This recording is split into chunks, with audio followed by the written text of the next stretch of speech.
E aí depois tinha, tanto que vocês estão vendo aí na legenda, um depoimento do Magno Malta, mas que eu vou deixar para botar em corte aqui no canal depois, porque tem alguns elementos cômicos, não vai dar tempo aqui na transmissão ao vivo. Assim, nós estamos aqui diante dos servidores da casa, concursados e preparados de universidades.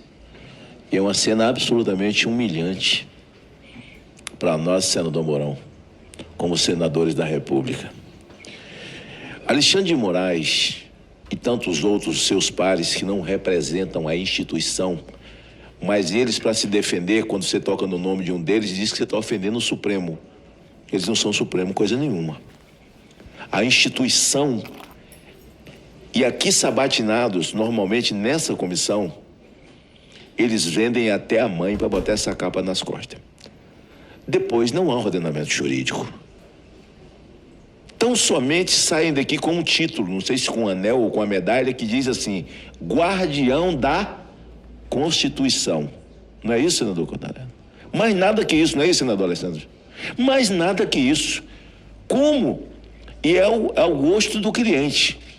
É do jeito que ele acorda. Você acha que Alexandre de Moraes, o Toffoli, cagados como estão, tem alguma autoridade moral para emitir algum juízo que seja do seu paladar? Eu acordei e fui notificado e eu estou dando a ordem. A ordem a quem? Porque uma CPMI, uma CPI, tem poder de justiça. O senador Contarato, nesse momento, está no nível dele. Senador Alessandro, a mesa no nível do Supremo. Por isso tem poder de fazer busca e apreensão, de quebrar sigilo, tem poder de tudo. Mas o problema é que foram passando a mão na cabeça do monstro. É igual um menino desobediente. Faz desobediência, a mãe não corrige. Faz desobediência, o pai não corrige. Ele faz de novo, ele faz de novo. Depois ele vira um monstro. Bate no pai, bate na mãe. É isso aí, esse cidadão. É isso aí. É isso aí. E para mim é estarrecedor. Olha, senador Contarato, na CPI do narcotráfico, o cara está mentindo. Eu, com coro qualificado, eu determinava a busca e apreensão na casa dele. Enquanto ele fazia o depoimento, a Polícia Federal ia fazer a busca e trazia a prova. Eles já fizeram um monte de contorcionismo jurídico para poder abafar a vagabundagem. Nós estamos vendo aí, está diante dos olhos de todo mundo, não é invenção. Todo mundo sabe. Alguns não querem verbalizar, mas sabem. Escritórios ricos, ministros ricos, filhos ricos, milionários, o salário é do tamanho do seu e do meu, que é até um bom salário. Graças a Deus é um bom salário, dá pra gente viver, né? Eu sei que eu não tenho casa lá em Pedra Azul, nem Vossa Excelência. Nós não temos mansão lá, né? Porque esse salário não dá, né? Esse salário não dá, né? Mas o cara é dono de cassino, porra. Certo? O cara, contravenção, Mourão. A gente lutando aqui para derrubar, para não ter jogatina no Brasil, o cara tá com a jogatina dele lá, né? E aí vem cuspir regra. Falar outra palavra, mas eu vou falar cuspir. Cuspir regra, onde não existe. Então é o seguinte, ou a gente se revolta e não cumpre nada, sabe? Porque ele não é maior do que Vossa Excelência, sabe? Ele tem que esperar Vossa Excelência acabar o mandato e o meu, se quiser me processar, e o meu... Porque ele não é maior e nem mais homem do que eu. Então a gente tem que se levantar e começar a dizer, olha, isso aqui é inconstitucional, é ilegal, é uma coisa pessoal, como essa tara que ele tem pro Jair Bolsonaro. Ele tem uma tara pro Jair Bolsonaro, ele dorme pensando em Bolsonaro, acorda pensando em Bolsonaro. E a gente tem que engolir vendo. Por isso, senhor presidente, que eu vou aproveitar esses 30 segundos, me perdoe, senador Alessandro, que, antes da gente encerrar, que eu queria pedir a Vossa Excelência que colocasse os meus requerimentos, convocando o Marcola, convocando o Marcinho VP, convocando o Fernandinho Beiramar. Eles conhecem tudo de crime organizado e entranhado com a política.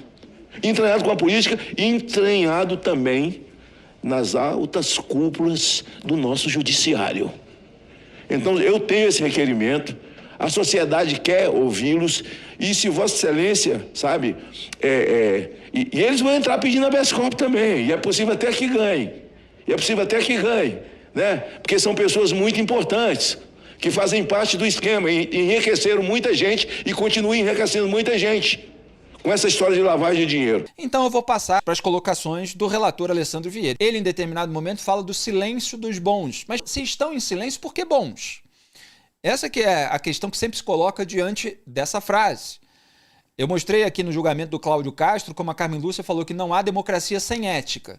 E aí depois está lá votando contra a prorrogação da CPMI do INSS. Ela e o Fachin fizeram maioria de 8-2. O único que votou junto com o André Mendonça pela prorrogação foi Luiz Fux. Obrigado, senhor presidente. Um complemento ao que Vossa Excelência já colocou, o senador Magno e tantos outros já falaram na tribuna e em veículos de imprensa. Por mais que seja difícil assumir essa realidade, nós temos que constatar e relatar para a população brasileira de que hoje nós temos ministros da Suprema Corte trabalhando contra a investigação de crimes graves. Isso é uma tragédia. Isso é uma tragédia completa. Porque as decisões sucessivas de ministros como o ministro Alexandre de Moraes, o ministro Gilmar Mendes, o ministro Dias Toffoli, elas ultrapassam qualquer razoabilidade, não tem lastro constitucional, não tem lastro legal. São apenas medidas tendentes a dificultar investigações. E o que eu lamento não é o envolvimento dessas figuras, que são notórias, sempre estiveram envolvidas com lobby, com festas, com reuniões no exterior, sempre tiveram proximidade estreita com a advocacia, com a política. O que me incomoda, presidente Contarato, é o silêncio dos bons, daqueles ministros, daquela ministra, a ministra Carmen, sobre os quais nunca pairou dúvida com relação à honestidade, à lisura. Nós nunca tivemos notícia de envolvimento de determinados ministros, com o ministro-presidente Fachin, com escritórios de lobby, com a política partidária mais rasteira, com escritórios de advocacia de uma forma perniciosa. Esses é que têm que se manifestar. Porque quando eles silenciam, eles entregam a República Brasileira nas mãos de pessoas que hoje têm um único objetivo: escapar das investigações dos crimes relacionados ao Banco Master. Este é hoje o único objetivo manifestado, expresso nas decisões dos ministros Alexandre de Moraes, Dias Toffoli e Gilmar Mendes. Então, a gravidade disso é alarmante. A decisão mais recente do ministro-presidente Edson Fachin, que abriu prazo para que o ministro Gilmar explique como é que ele sequestrou a relatoria do habeas corpus da pessoa jurídica, Marit, como é que ele conseguiu fazer isso, ele tem embutido nessa decisão, que parece tecnicamente respeitável e lógica, ele tem embutido uma pegadinha, que é o prazo. A apuração de uma comissão parlamentar de inquérito tem prazo. E nós estivemos com o presidente Fachin dialogando sobre isso e apontando justamente este cenário, a manipulação dos prazos. Porque basta, exatamente, sempre o professor Contarato aqui dando esse verniz técnico que ajuda o cidadão a entender, o prazo concedido ao ministro Gilmar, como é prazo impróprio, ele vai cumprir quando Deus quiser, se ele quiser. Assim como o prazo do agravo de instrumento que foi apresentado pela Advocacia do Senado, ele vai cumprir quando Deus quiser. E o objetivo fica cada vez mais claro. Agora, o que eu digo a quem nos acompanha, aos colegas senadores, senadoras e ao cidadão brasileiro, é que a gente não vai parar nem vai desistir. Todas as ferramentas que estiverem à disposição da Justiça, do Senado, serão acionadas. E aí cada um de nós será confrontado com a sua biografia. Cada um de nós vai responder na história. Porque se eu consigo chegar à constatação cabal, e eu já tenho essa constatação, de que eu tenho figuras na mais alta corte da justiça brasileira que trabalham contra a investigação de crimes, o caminho, senador Magno Malta, é inexorável, é o pedido de impedimento. Não há outro caminho. Cada vez mais. E não adianta a falta de uma palavra mais leve, aquele mimimi de não é polarização, é ideologia, é bolsonarismo, é petismo. Não, é a defesa da República. Passou de qualquer limite, ultrapassou qualquer condição. Vamos seguir a nossa jornada aqui, nesse momento, nos submetendo ao constrangimento, evidente, do abuso de autoridade praticado pelo ministro Gilmar Mendes, que nos obriga a revotar, a repetir a votação, atendendo a um critério criado da cabeça do ministro Flávio Dino. E no próprio despacho, na própria decisão, presidente Mourão, reconhecendo, não tem previsão na lei, não tem previsão na Constituição, não tem previsão no regimento, mas ele acha que tem que ser assim.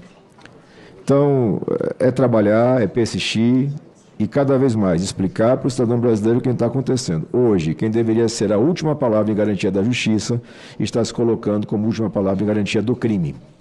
E isso é absolutamente inaceitável, senhor presidente. Tá aí, Alessandro Vieira, sendo certeiro mais uma vez sobre os elementos que estão em jogo nesse momento, muito mais firme aí do que diversos candidatos, não todos os candidatos, na corrida presidencial de 2026. E vocês repararam que ele fala do prazo? CPI tem prazo. Até a prorrogação, autorizada pelo André Mendonça, tinha prazo para prorrogação, com previsão no regimento interno do Senado de prorrogação automática, a partir de determinadas assinaturas que tinham sido devidamente coletadas. Agora, no Supremo Tribunal Federal, nada tem prazo. Inquérito das Fake News está fazendo aniversário de 7 anos, quando eles, senadores, contestam decisões como essas, a qual ele estava se referindo, do Gilmar Mendes. Ele vai decidir na hora que ele quiser, é isso que o Vieira estava criticando e ironizando ao mesmo tempo. E depois ele diz, não pode ir criando prorrogações ad infinitum, etc. Quer dizer, eles criticam os outros por supostamente, porque não é verdade, fazerem aquilo que eles fazem. E só um ponto que o Alessandro Vieira falou, hoje nós temos ministro da Suprema Corte trabalhando contra a investigação de crimes graves. Esse hoje é vasto, já tem por volta de uns 10 anos, pelo menos, né? E ao longo da minha carreira, felizmente, eu apontei todas as manobras de blindagem e impunidade geral. Tem gente que está descobrindo as verdadeiras razões pelas quais elas vêm sendo feitas há bastante tempo, só agora. O vídeo que você acabou de assistir é um corte do programa Análise dos Fatos, transmitido ao vivo às segundas e sextas às 12 horas e terças, quartas e quintas às 18. As íntegras ficam disponíveis na aba Ao Vivo do meu canal de YouTube e os cortes na aba Vídeos. Curta, compartilhe e seja membro do canal para ajudar a manter esse programa no ar. Obrigado.